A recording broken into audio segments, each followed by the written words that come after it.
नमस्कार. आज मार्गशीर्ष शुद्ध प्रतिपदा शके 1945 सादर करीत आहोत ठाणे वार्ता. ठळक घडामोडी. राष्ट्रीय लोक अदालतीला जिल्ह्यात उत्स्फूर्त प्रतिसाद. एकूण 40,083 प्रकरणामध्ये सामंजस्यानं तडजोड. विद्या प्रसारक मंडळाच्या तंत्रनिकेतनाला चौथ्यांदा NAB ची मान्यता. आणि राष्ट्रीय बाल विकास परिषदेसाठी राज्य स्तरावरून निवडलेल्या 30 प्रकल्पामध्ये जिल्ह्यातील सर्वाधिक म्हणजे 10 प्रकल्प.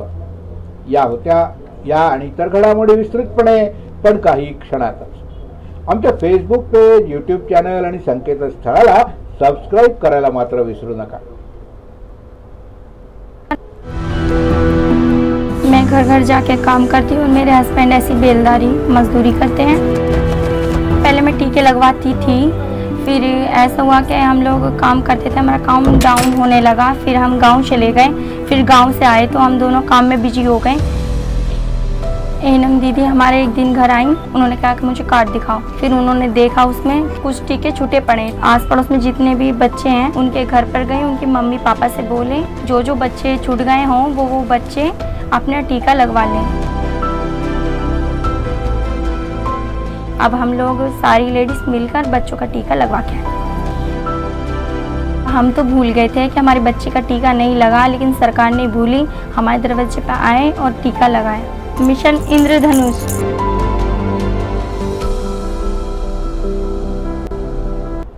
राष्ट्रीय लोक अदालतीला जिल्ह्यात उत्स्फूर्त प्रतिसाद मिळालाय. या वर्षातील शेवटच्या राष्ट्रीय लोक अदालतीमध्ये एकूण 21,573 न्यायालयीन प्रलंबित प्रकरणं निकाली निघाली असून 18,510 दावे, दाखल पूर्व प्रकरणं अशी मिळून एकूण 40,083 तडजोड पात्र असलेली प्रकरणांमध्ये पक्षकारांच्या सामंजस्यानं तडजोड करून निकाली निघाली आहे, अशी माहिती ठाणे जिल्हा विधी सेवा प्राधिकरण सचिव ईश्वर सूर्यवंशी यांनी दिली आहे. या न्यायालयांकडील प्रलंबित प्रकरणांमध्ये एकूण रक्कम 17,78,00,000 आणि दाखल पूर्व प्रकरणामध्ये एकूण 2,65,00,000 अशी एकूण 19,94,00,000 एवढ्या रकमेचा समावेश आहे. या राष्ट्रीय लोक अदालतीमध्ये दुसऱ्या वेळेला डेबिट रिकव्हरी ट्रिब्युनल DRT या कर्ज वसुली प्राधिकरणाकडील प्रलंबित प्रकरणं ठेवण्यात आली होती. त्यापैकी 131 प्रकरणं सामंजस्यानं निकाली निघाली असून त्या प्रकरणांचे तडजोड मूल्य रक्कम 48,12,45,000 रुपये एवढं आहे. जिल्ह्यात एकूण 294 मोटार अपघात नुकसान प्रकरणं निकाली काढून मयतांचे वारस आणि जखमींना दिलासा दिला आहे. मोटर अपघात दावा नुकसान भरपाई प्रकरणात एकूण 294 प्रकरणात तडजोड होऊन पीडितांना रक्कम 25,95,00,000 रुपयांची भरपाई मंजूर करण्यात आली आहे. या प्रकरणी ठाणे मुख्यालयात एकूण 182 प्रकरणामध्ये तडजोड होऊन 15,67,00,000 रुपयांची नुकसान भरपाई पीडितांना मंजूर करण्यात आली आहे. लोक अदालतीमुळे सर्वात जलद गतीनं केवळ 30 दिवसात मोटर अपघात दावा न्यायाधिकरण ठाणे पॅनल प्रमुख न्यायाधीश सोनाली शहा यांच्या पॅनलवर इतिहास घडलाय. जिल्ह्यातील डोंबिवली पोलीस स्टेशन इथं दाखल झालेल्या एका मोटर अपघात दावा प्रकरणात खाजगी नोकरी करणारा श्रीधर राव या 31 वर्ष स्कूटर स्वार तरुणाला ट्रकनं धडक दिल्यामुळं त्याचा मृत्यू झाला होता. त्याच्या 65 वर्षीय वृद्ध मातापिताला केवळ 30 दिवसात प्रणालीद्वारे दाखल केलेल्या प्रकरणात सरकारी नॅशनल इन्शुरन्स लिमिटेड कंपनीकडून उच्चतम रक्कम नुकसान भरपाई म्हणून रुपये 85,00,000 मंजूर करण्यात आले. हा भरपाई दावा हा ठाणे जिल्ह्यातीलच नव्हे तर संपूर्ण भारतात प्रणालीद्वारे दाखल प्रकरणातील सर्वात जलद गतीनं निघालेला आहे. वसई न्यायालयात एका मोटर अपघात दाव्यामध्ये प्रकरणात डिजिटल इन्शुरन्स कंपनीकडून उच्चतम रक्कम नुकसान भरपाई म्हणून 2,08,50,000 रुपये मंजूर करण्यात आले आहे. लोक अदालतीचं महत्त्व लक्षात घेऊन पक्षकारांनी मोठ्या प्रमाणात त्याला प्रतिसाद दिलाय. कल्याण न्यायालयात एका दाखलपूर्व कमर्शियल दाव्यामध्ये 1,65,00,000 रुपयांची यशस्वी तडजोड करण्यात आली. हा दावा लोक अदालतीपूर्वी फक्त 4 दिवस आधी दाखल झाला होता. ऐतिहासिक ठाणे रेल्वे स्थानकाच्या विकासासाठी मंजूर 983 कोटींच्या कामाला सुरुवात करा अशी मागणी खासदार राजन विचारे यांनी संसदेत शून्य प्रहरद्वारा मुद्दा उपस्थित करून केली. 16 एप्रिल 1853 रोजी बोरीबंदर ते ठाणे ही भारतातली पहिली रेल्वे सुरू झालेली ठाणे रेल्वे स्थानक जागतिक दर्जाचं रेल्वे स्थानक म्हणून ओळखलं जावं यासाठी संसदेत मुद्दा उपस्थित करून सभागृहाचं लक्ष वेधून घेतलं. रेल्वे मंत्रालयानं देशातील 1253 रेल्वे स्थानक आदर्श स्टेशन्स या योजनेतून विकसित करण्याचा निर्णय घेतला होता. त्यामधून ठाणे रेल्वे स्थानक वगळू नये यासाठी संसदेत प्रश्न उपस्थित करून सभागृहाचं लक्ष वेधलं होतं. त्यानंतर रेल्वे लँड डेव्हलपमेंट ऑथॉरिटी मार्फत मध्य रेल्वे मार्गावरील श्री छत्रपती शिवाजी महाराज टर्मिनस, दादर, ठाणे, कल्याण आणि ठाकुर्ली या 5 रेल्वे स्थानकांचा नियोजित मास्टर प्लॅन तयार केला गेला आणि त्याला 3600 कोटींची मंजुरी देखील रेल्वे मंत्रालयानं दिली होती. त्यातील पहिल्या टप्प्यात श्री छत्रपती शिवाजी महाराज टर्मिनससाठी 2500 कोटी रुपये मंजूर झाले असून त्याचं काम देखील सुरू झालंय आणि ठाणे रेल्वे स्थानकासाठी 983 कोटी मंजूर करण्यात आले होते. त्याचं काम 2024 पर्यंत सुरू होईल असं रेल्वे अधिकाऱ्यांकडून सांगण्यात आलं होतं. पण प्रत्यक्षात त्याच्या निविदा प्रक्रियेला देखील सुरुवात न झाल्यानं खासदार राजन विचारे यांनी सभागृहात मुद्दा उपस्थित करून ठाणे रेल्वे स्थानकाच्या कामाला गती दिली.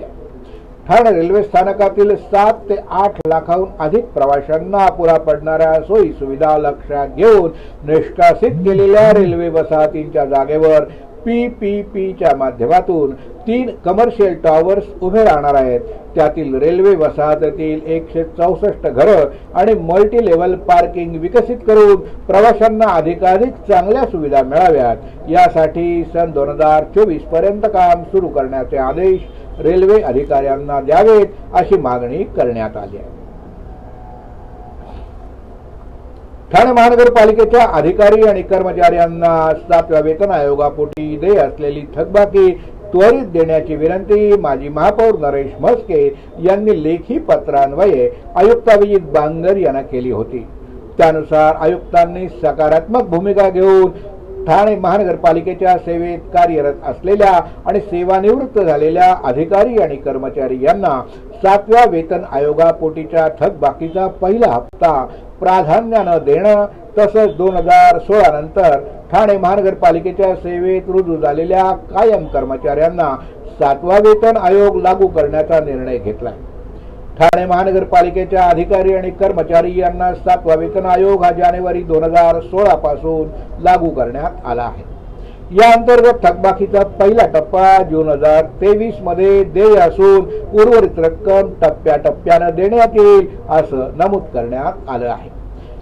मुदत उलटून 5 ते 7 महिन्यांचा कालावधी झालेला असताना याबाबत विविध कर्मचारी संघटनांकडून राज्याचे मुख्यमंत्री एकनाथ शिंदे तसंच लोकप्रतिनिधींकडे सातत्यानं याबाबत मागणी होत होती. या पार्श्वभूमीवर माजी महापौर नरेश म्हस्के यांनी आयुक्त अभिजित बांगर यांना लेखी पत्र दिलं होतं. त्यानुसार 7व्या वेतनाच्या अनुज्ञेय थकबाकीचं 3 समान हप्त्यामधील पहिला हप्ता ठाणे महानगरपालिकेतील कार्यरत असलेले आणि सेवानिवृत्त झालेले अधिकारी आणि कर्मचारी यांना प्राधान्यानं रोखीनं अदा करायला आयुक्त अभिजित बांगर यांनी निर्देश दिले आहेत. यापुढील घडामोडी एका छोट्याशा ब्रेक नंतर कुठेही जाऊ नका, पाहत रहा फक्त ठाणे वार्ता. आपण पाहत आहात श्री स्थानक वाहिनी, ठाणे जिल्ह्याचं मुख्य व्यासपीठ. ठाणे वार्ता पहा श्री स्थानक वाहिनीवर.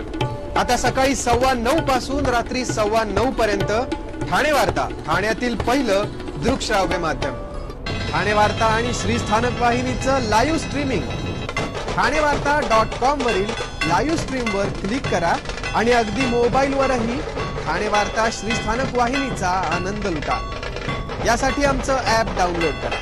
आपला परिसर स्वच्छ आणि सुंदर ठेवण्यासाठी ठाणे महापालिकेत सहकार्य करा. ओला सुका कचरा वेगवेगळा जमा करा आणि रोगराईपासून मुक्तता मिळवा. डॉक्टर आणि रुग्णांचं पिढ्यानपिढ्यांचं जिव्हाळ्याचं नातं म्हणजेच डॉक्टर बेडेकर हॉस्पिटल आता अत्याधुनिक सोयी सुविधा आणि तंत्रज्ञान युक्त वंध्यत्व निवारण केंद्रात IVF आणि टेस्ट ट्यूब बेबीची ही सुविधा। डॉक्टर बेडेकर हॉस्पिटल, महर्षी कर्वेपथ, ठाणे। 65 वर्षांची निरंतर सेवा। ठाणे वार्ता पहा श्रीस्थानक वाहिनीवर आता सकाळी 9:15 पासून रात्री 9:15 पर्यंत। ठाणे वार्ता, ठाण्यातील पहिलं दृकश्राव्य माध्यम। आपण पाहत आहात श्रीस्थानक वाहिनी, ठाणे जिल्ह्याचं मुख्य व्यासपीठ। वाढत्या नागरिकीकरणामुळे ठाण्यात पाणी टंचाईची समस्या नेहमीच भेडसावत असते। यासाठी विहिरींचं पुनरुज्जीवीकरण करणं गरजेचं आहे। या विहिरींबरोबरच नातं आणि रस्त्यांची कामं पूर्ण करण्यासाठी निधी नसल्याची बाब निदर्शनाला आणून आमदार संजय केळकर यांनी तातडीनं निधी उपलब्ध करून देण्याची मागणी केली। घोडबंदर परिसरात एकीकडे पाणी टंचाई नियमितपणे भेडसावत असताना दुसरीकडे या परिसरात 50 मजल्यांच्या इमारतींचं बांधकाम सुरूच आहे। या नवीन इमारतीमध्ये राहायला येणाऱ्या हजारो रहिवाशांना पाणी कुठून देणार, कचरा, डम्पिंग, रस्ते इत्यादी सुविधा कशा पुरवणार असे प्रश्न आमदार केळकर यांनी उपस्थित केले। ठाण्यात 800 विहिरींपैकी 555 विहिरी शिल्लक असून त्यापैकी 150 विहिरी जुन्या ठाण्यात आहे। पाणी टंचाईची झळ कमी करण्यासाठी शहरातील विहिरींचं पुनरुज्जीवन करण्याची गरज आहे। यासाठी 50 कोटींचा निधी शासनानं देण्याची मागणी केळकर यांनी केली आहे। पावसाळ्यात नाले तुंबून परिसरात घराघरात पाणी शिरतं, त्यामुळं नाल्यांच्या साफसफाईबरोबरच हे नाले खाडीपर्यंत नेण्याची आवश्यकता आहे। शहरातील असे 16 नाले खाडीपर्यंत नेण्याची गरज असून त्यासाठी टप्प्याटप्प्यानं का होईना निधी मिळावा अशी मागणी देखील केळकर यांनी केली आहे। ढोकाळी, कोलशेत या रस्त्यांची कामं 9 महिने बंद होती, त्यामुळं तिथे वाहतुकीचा गंभीर प्रश्न निर्माण झाला होता। पाठपुरावा केल्यानंतर हे काम सुरू झालंय। मात्र या रस्त्यात MSABच्या केबल्स, ट्रान्सफॉर्मर इत्यादींचा अडथळा असून ते काढून टाकण्याबाबत पत्रव्यवहार केला जातोय। या कामासाठी 12 कोटी रुपयांचा निधी आवश्यक असून आयुक्तांनी याबाबत मागणी केली आहे। निधी उपलब्ध झाला नाही तर या परिसरात वाहतूक कोंडीची समस्या गंभीर होईल अशी भीती केळकर यांनी व्यक्त केली। ठाणे महानगरपालिकेच्या शहर विकास विभागात मनमानी कारभार सुरू असून वादग्रस्त रीतीनं मंजुरी देण्यात येत आहे। ठाण्यात प्राईम ठिकाणी 1 लाख FSI ची चोरी करण्यात आली असून त्याला ठाणे महानगरपालिकेच्या शहर विकास विभागानं मंजुरी दिली आहे। याबाबत सुनावणी झाली असून तातडीनं स्थगिती देण्याची मागणी केळकर यांनी केली आहे। तर 5 पाखाडी इथं सिनेमागृहाला जागा देण्यात आली, मात्र आता तिथं FSI शिल्लक राहिला नसून तिथल्या सोसायटीतील शेकडो रहिवाशांना पुनर्विकास करता येणार नाहीये। या प्रकरणी शहर विकास विभागाच्या संबंधित अधिकाऱ्यांवर कठोर कारवाई करण्याची मागणी केळकर यांनी केली आहे।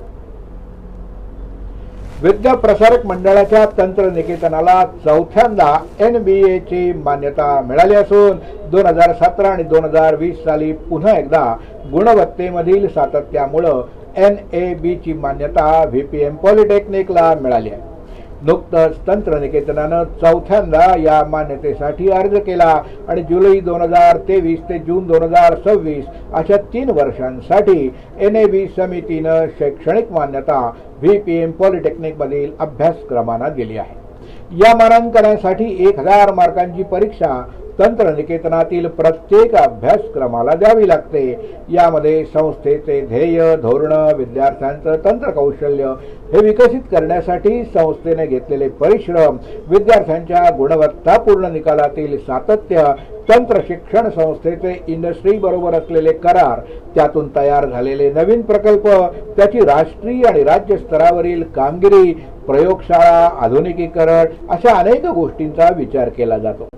1983 साली स्थापन झालेली ठाण्यातील पहिली तंत्र शिक्षण संस्था म्हणजे विद्या प्रसारक मंडळाचं तंत्रनिकेतन VPM पॉलिटेक्निक। 1989 साली महाराष्ट्र शासनाच्या समितीनं A ग्रेड देऊन तंत्रनिकेतनाच्या 4 अभ्यासक्रमांच्या गुणवत्तापूर्ण कामाची प्रथमच दखल घेतली होती। 2000 साली मिलेनियम इन्फॉर्मेशन टेक्नॉलॉजी एक्झिबिशन याचं उद्घाटन करण्यासाठी त्यावेळचे केंद्रीय माहिती तंत्रशिक्षण मंत्री प्रमोद महाजन यांनी तंत्रनिकेतनाला भेट दिली होती। त्यानंतर 2001 साली इन्फॉर्मेशन टेक्नॉलॉजी, 2002 साली कम्प्युटर इंजिनिअरिंग आणि मेडिकल इलेक्ट्रॉनिक्स अशा 3 नवीन शाखा तंत्रनिकेतनानं सुरू केल्या होत्या. 2004 साली तंत्र शिक्षण संस्थांची शैक्षणिक गुणवत्ता ठरवून त्यांना मान्यता देण्यासाठी AICTE ने नेमलेल्या नॅशनल बोर्ड ऑफ ॲक्रेडिटेशन NABचं मानांकन मिळवण्यासाठी VPM पॉलिटेक्निकने अर्ज करणारी मुंबई विभागातील पहिली खाजगी तंत्र शिक्षण संस्था होती. डॉक्टर वाना बेडेकर यांनी सुरू केलेल्या VPM पॉलिटेक्निक या संस्थेची कामगिरी विद्या प्रसारक मंडळाचे विद्यमान अध्यक्ष डॉक्टर विजय बेडेकर, तंत्रनिकेतनाच्या स्थापनेपासून कार्यरत राहिलेले माजी प्राचार्य KG वझे, माजी प्राचार्य SS मुजुमदार आणि विद्यमान प्राचार्य डॉक्टर DK नायक यांचं मार्गदर्शन आणि प्राध्यापक विद्यार्थी यांच्या उत्कृष्ट कामगिरीमुळे सातत्यानं उंचावत राहिले. बदलापूर रेल्वे स्थानक लोकल ट्रेन प्रकरणी रेल्वे प्रशासन ॲक्शन मोडवर आले असून 3 महिलांना चौकशीसाठी बोलावण्यात आले. मध्य रेल्वेच्या बदलापूर रेल्वे स्थानकात काल पहाटे 7:45 गर्दीच्या वेळेला आतील काही प्रवाशांनी लोकल ट्रेनचे दरवाजे आतून बंद केले होते. बाहेरील प्रवाशांनी सांगून देखील दरवाजे उघडले नसल्यानं स्टेशनवर प्रवाशांचा मोठ्या प्रमाणात गोंधळ बघायला मिळाला होता. या घटनेनंतर रेल्वे प्रशासनानं हस्तक्षेप करून हे दरवाजे उघडून हा वाद मिटवला होता. मात्र प्रवाशांचा गोंधळ घालण्याचा व्हिडिओ सोशल मीडियावर व्हायरल होताच पुन्हा एकदा रेल्वे प्रशासन ॲक्शन मोडवर आलं आहे. या प्रकरणात रेल्वे पोलीस ठाण्यात गुन्हा दाखल करून 3 महिलांना चौकशीसाठी ठाणे रेल्वे पोलीस कार्यालयात बोलावलं आहे आणि त्यांच्यावर पुढील कारवाई करण्यात येणार असल्याची माहिती मध्य रेल्वेचे जनसंपर्क अधिकारी शिवराज मानसपुरे यांनी दिली आहे. राष्ट्रीय बालविज्ञान परिषदेसाठी राज्यस्तरावरून 30 प्रकल्प निवडले गेले असून यामध्ये ठाणे जिल्ह्यातील सर्वाधिक म्हणजे 10 प्रकल्प निवडले गेले आहेत. एका पत्रकार परिषदेत आज ही माहिती देण्यात आली. राष्ट्रीय बालविज्ञान परिषद हा भारत सरकारचा विज्ञान आणि तंत्रज्ञान मंत्रालयाचा विज्ञान आणि प्रौद्योगिक NCSTC या विभागाचा राष्ट्रीय उपक्रम आहे. महाराष्ट्रात ठाण्याची जिज्ञासा ट्रस्ट ठाणे ही संस्था या परिषदेचं नियोजन आणि आयोजन करीत असते. या वर्षीचा मुख्य विषय आरोग्य आणि स्वास्थ्यासाठी परिसंस्था समजून घेणं, understanding ecosystem for health and well being. राज्यात 31वी राज्यस्तरीय बालविज्ञान परिषद नाशिक इथं संपन्न झाली. संपूर्ण महाराष्ट्रातील 36 जिल्ह्यातून 4500 पेक्षा अधिक प्रकल्पांची नोंदणी जिल्हा पातळीवर झाली होती. त्यातील 188 निवडक प्रकल्प राज्यस्तरावर सादर झाले. 31 तज्ज्ञ व्यक्तींनी या प्रकल्पांचं परीक्षण केलं. राज्यस्तरावर कनिष्ठ गटात श्रीमती सुलोचनादेवी सिंघानिया ठाणे या शाळेच्या हृदयम पाठक आणि वरिष्ठ गटात DAV इंटरनॅशनल स्कूल खारघर या शाळेचा सोमय्या सिंग याचा प्रकल्प सर्वोत्कृष्ट ठरले. राज्यस्तरावर सादर झालेल्या प्रकल्पातून 30 प्रकल्प राष्ट्रीय पातळीवर सादर करण्यासाठी निवडले गेले. यामध्ये सर्वाधिक 10 प्रकल्प हे ठाणे जिल्ह्यातील आहेत. पुणे जिल्ह्यातील 4, रायगडमधील 4, अकोला, कोल्हापूर, नाशिक प्रत्येकी 2, धुळे, जळगाव, नागपूर, रत्नागिरी, सांगली, सातारा प्रत्येकी 1 असे 12 जिल्ह्यातील 30 प्रकल्प राष्ट्रीय पातळीवर सादर करण्यासाठी निवडले गेले. डॉक्टर बेडेकर विद्या मंदिर मधील तन्मय भोसले आणि प्रवेश मोरे नाचणी कॅल्शियमचा उत्तम खजिना. डॉक्टर बेडेकर विद्या मंदिर आर्या जगताप आणि श्रावणी जाधव चित्रांग भोंगे यांचा नैसर्गिक कीडनाशक म्हणून वापर करणं. श्रीरंग विद्यालयाच्या लावण्या पाटील आणि अंजली झा याचा कंट्रोलीचे आरोग्यासाठी फायदे. सरस्वती विद्या मंदिरच्या तन्मय महाजन आणि क्रिया सकपाळ जहाजांच्या ऊर्जा वापरासाठी व्हेंचुरी तत्वाचा अभ्यास. होली क्रॉस कॉन्व्हेंट हायस्कूलचा अँडोरा डेमोला आणि तितिक्षा शेट्टीचा मानवी हालचालींच्या साह्यानं ऊर्जा निर्मिती करणं. KR कोटकर विद्यालयाच्या तन्मय पडळकर आणि प्रसन्न बरगुजे यांचा आळशीचं बी एक फायदे अनेक. सुलोचनादेवी सिंघानिया हायस्कूलचा जयराव कुंडलिया आणि हर्ष सिंगेन इंद्रधनुष्याचा आस्वाद घ्या. सुलोचनादेवी सिंघानिया हायस्कूलचा उदयम पाठक आणि विख्यात नवलखा तंत्रज्ञानाची धरून कास मार्ग शोधूया नवीन खास. नवी मुंबई महानगरपालिका शाळा क्रमांक 43 पल्लवी सोळंके आणि प्रीती चिन्ना राठोड यांचा महिलांच्या लघवीचं विल्हेवाट लावणारं साधन या जिल्ह्यातील 10 प्रकल्पांची निवड राष्ट्रीय बाल विज्ञान परिषदेसाठी झाली असल्याची माहिती या परिषदेचे संयोजक सुरेंद्र दिघे यांनी दिली.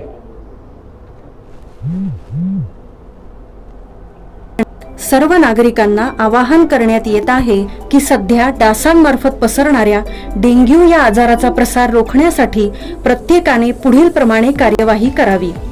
डेंग्यू आजार एडिस इजिप्ती हा डास चावल्याने होतो. या डासांची पैदास साचलेल्या किंवा साचवलेल्या स्वच्छ पाण्यामध्ये होते. 8 दिवसांपेक्षा जास्त दिवस पाणी उघडे व साचून राहिल्यास त्यात डास अंडी घालतात. अंड्यांच्या अळ्या तयार होऊन पुढे डास तयार होतात. यासाठी आपल्या घरातील पाणी साठे उदाहरणार्थ बॅरल्स, पिंपे, टाक्या, हौद, रांजणे इत्यादी दर आठवड्याला रिकामे करून घासून पुसून कोरडे करून पुन्हा भरावे. 1 दिवस कोरडा दिवस म्हणून पाळावा. पाणी साठ्यांना घट्ट झाकणे बसवावीत किंवा जुनी साडी, चादर, धोतर यांनी बांधून झाकून ठेवावीत, म्हणजे डास त्यात जाऊन अंडी घालणार नाहीत. घराच्या गच्चीवर, आजूबाजूला, अंगणात कोठेही पाणी साचू देऊ नये. भंगार सामान उघड्यावर टाकू नये. उदाहरणार्थ टायर्स, प्लास्टिक सामान, कुंड्या, टाकाऊ वस्तू इत्यादी. अशा सामानात पावसाचे पाणी साठून त्यात डेंग्यूच्या डासांची पैदास होते. घरातील कूलर्स, फ्रीजच्या पाठीमागील ट्रे हे देखील वेळोवेळी कोरडे करावेत. लक्षात ठेवा, नुसत्या फवारणीने डास घनता कमी होत नाही, तर त्यासाठी डास पैदास ठिकाणे नष्ट करणे ही आपल्या सर्वांची जबाबदारी आहे. कोणताही ताप अंगावर न काढता जवळच्या शासकीय रुग्णालयात मोफत औषधोपचार घ्या. अशा प्रकारे नागरिकांनी सहकार्य केल्यास डेंग्यूचा प्रसार रोखणे सहज शक्य आहे.